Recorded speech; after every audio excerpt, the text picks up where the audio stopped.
Good afternoon, Fitchburg. What does a hydrometer, reverse osmosis machine, and a gasification evaporator have in common? Maple syrup.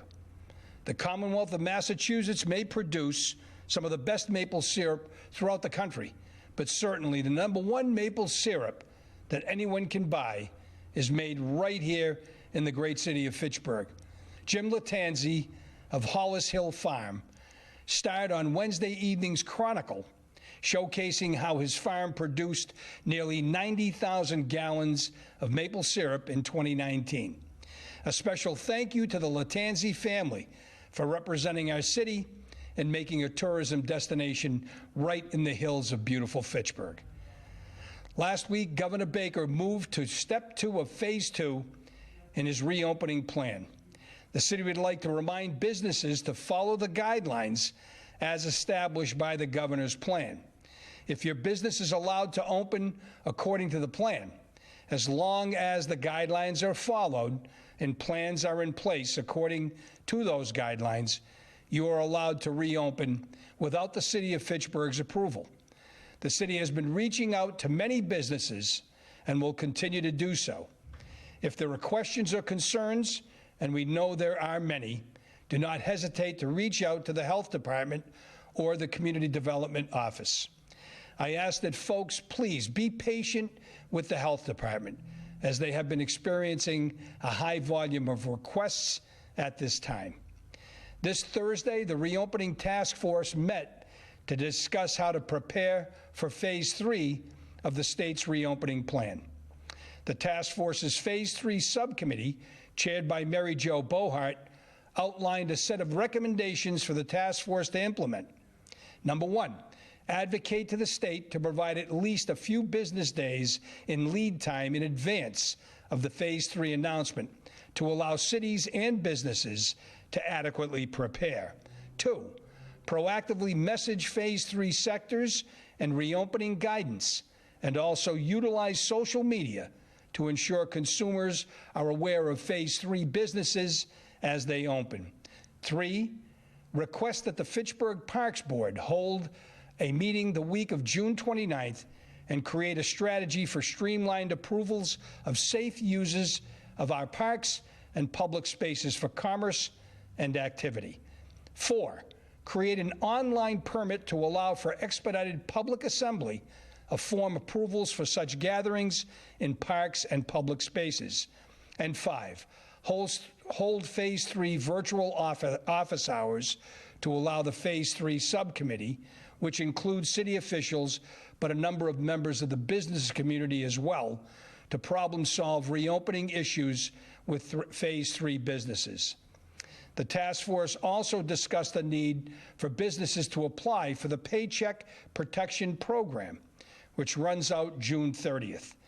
Businesses that have not yet applied to this program are encouraged to contact either New View Communities or the North Central Chamber of Commerce for more information. I'm very pleased to announce in the coming week, the Fitchburg Redevelopment Authority will be announcing the second round of their Economic Development Resiliency Grant. The City of Fitchburg and the FRA have already issued approximately $300,000 to local businesses, addressing the financial burdens businesses are facing and to keep them afloat until the state's restrictions are lifted.